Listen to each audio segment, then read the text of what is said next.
₹10,000 છે 2% આસપાસ. એટલે બહુ સારું છે. થોડુંક ધીમું ઓલું થાય સર્ક્યુલેશન, થોડીક વાર લાગે. તમે તરત ઓલા સ્પ્રે કરો ને ઓલું થઈ જાય એવી રીતે નહીં એમ. પણ રિઝલ્ટ બહુ સારું છે. અને નરવાઈ ખૂબ ભરી ગઈ.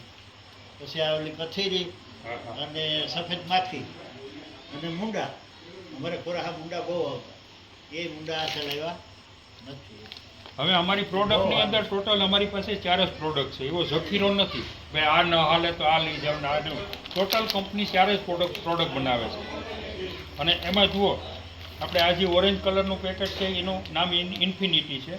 આ તમારે મુંડા, કથીરી અને વ્હાઇટ ફ્લાયમાં ઉત્તમ કામ કરે છે. આ પ્રોડક્ટનું કાર્ય ક્ષમતા આ ત્રણેયને કંટ્રોલ કરવાની છે.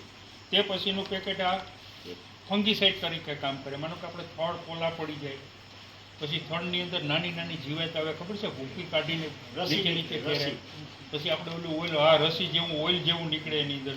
પછી પાંદડા આપણે વચ્ચેનો ભાગ છે એ ગ્રીન હોય ને ફરતે ખબર છે વચ્ચે વધારે એટેક હતો, ફરતી કિનારીના પાંદડા આખા ભરી જતા. ખાસ કરીને આંબલિયારા ને એવા ગામની અંદર મોટો પ્રોબ્લેમ હતો. એના માટે આ બેસ્ટ પ્રોડક્ટ છે. અને 3rd નંબરની છે આ ફર્ટિલિટી. બરાબર છે.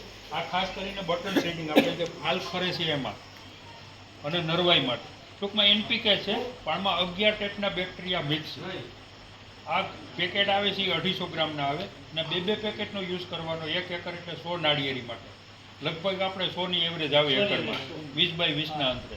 હેઠા બાંધાવે થોડીક ઘાટી હોય તો થોડીક વધઘટ થાય, 2-5નીમાં ફેર ન પડે. એટલે આ ત્રણેય પ્રોડક્ટને મિક્સ કરી અને વાપરવાની છે. સાહેબનું એમ કહેવાનું છે કે તમારે અહીંયા એટેક જો વ્હાઇટ ફ્લાય છે, કથીરી છે, મુંડાનું પ્રમાણ વધારે છે, ફાલ ખરવાનો પ્રોબ્લેમ વધારે છે, પછી વીડ આપણા થડની અંદર જે ઓઇલને નીકળી જાય, પછી પોલા પડી જાય થડ, એના પ્રોબ્લેમ વધારે છે. એટલે બાકી અમે મહિના દિવસનો ગેપ આપતા, મહિને દિવસે 3 ડોઝ આપવાના. પણ સાહેબે આ વખતે ઘટાડી દીધું, 15-20 દિવસનો ગેપ કરી નાખ્યો, જેથી કરીને તમને રિઝલ્ટ. આપણે ખેડૂતને હવે વ્હાઇટ ફ્લાયની મહીની દવાનો ઉપયોગ કરવા વળી છે એટલે રિઝલ્ટ વહેલા જોઈએ. આ અમારે એન્ટીબાયોટિક ને આયુર્વેદિક જેવું છે. અમારે રિઝલ્ટ મળતા થોડીક વાર લાગી. રિઝલ્ટ 100% છે. એમાં જેણે આગળ પેસ્ટિસાઇડનો ને વધારે ઉપયોગ કર્યો એને રિઝલ્ટ મળવું ભાઈ થોડાક લેટ મળશે. આની એક ખાસિયત છે.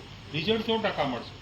પણ જેણે ઓર્ગેનિક ઉપર અને ફીટકા વગરનો હોય ત્યારે જ દવાનો છંટકાવ કર્યો છે એને રિઝલ્ટ પહેલાં મળશે. પહેલો કંટ્રોલ તમારે વ્હાઇટ ફ્લાયમાં કરશે. હવે જુઓ, તમારી નાળિયેરી માટણ જે જૂનું થઈ ગયું, પાંદડા કાળા પડી ગયા, એમાં અમે કોઈ સુધારો નથી કરી શકવાના. તમને સપોર્ટ કરજો. બીજી કંપનીની જેમ આપણે નથી. તમારે જે નવા પાંદડા આવશે એમાં વ્હાઇટ ફ્લાય નહીં આવે, એમાં ફ્લાવરિંગ આવે, એમાં તમારે કથીરી નહીં આવે, એમાં જે ત્રોપાબાદ છે પછી તમારે ખરવાનો પ્રોબ્લેમ નહીં આવે. નવું જે આવશે ને એની અંદર વધારે ઇફેક્ટ કરશે. અત્યારે જે પાન કાળા પડી ગયા કે બહીને આપણે જે ડાઘ છે એને આ પ્રોડક્ટ કોઈ નાબૂદ કરવાની નથી. વૈજ્ઞાનિક અભિપ્રાય પ્રમાણે દર 26 દિવસે એક નવું પાંદડું નાળિયેરીમાં આવે. એ સાચી વાત છે. એટલે એ લાંબો ટાઈમ લીધો. એટલે તમારે 3 પાંદડા આવે ને પછી તમને આના રિઝલ્ટ દેખાય. એટલે કમસે કમ તમારે 2.5-3 મહિના એની વેઇટ કરવી. જૂના પાંદડાની અંદર જે થઈ ગયું છે એમાં એમાં મહીને કંટ્રોલ કરી લે. મહીમાં તમારી જે હશે ને, જો અમારે ખેડૂત ઘણા છેતરાઈ ગયા હતા. મોટા મોટા જે ડાઘ હોય ને મહીના, જે પાંદડાની નીચે ડાઘ હોય ને, ખરેખર 22-25 દિવસ પછી પરફેક્ટ આના મૂળભાઈ રિઝલ્ટ મળે છે. એ મહી છે ને એ મરી જાય છે. આના એટેક, આને ડ્રેન્ચિંગ જ કરવાનું છે. એ વિધિ તમને સમજાવું કે 22-25 દિવસ પછી તમને રિઝલ્ટ મળવાનું ચાલુ થાય. પહેલું રિઝલ્ટ તમને વ્હાઇટ ફ્લાયમાં મળશે, મહીમાં. પેલી બધી વસ્તુમાં થોડીક વાર લાગશે. મેં કીધું નવા પાન આવશે, એમાં મહી નહીં આવે, એમાં ફાલ આવશે, એમાં તમારે કથીરી નહીં આવે, એમાં પાછું તમારે ખરવાનો પ્રોબ્લેમ અટકી જાય. એ બધું કંટ્રોલ થતાં થોડુંક વાર લાગશે. તો પહેલાં કંટ્રોલ મહીને કરશે. તો મહી અટાણે આપણે નુકસાન કરતા બહુ છે. જે કાળા પાન થાય છે તો એ પણ મહીને લીધે જ થાય છે.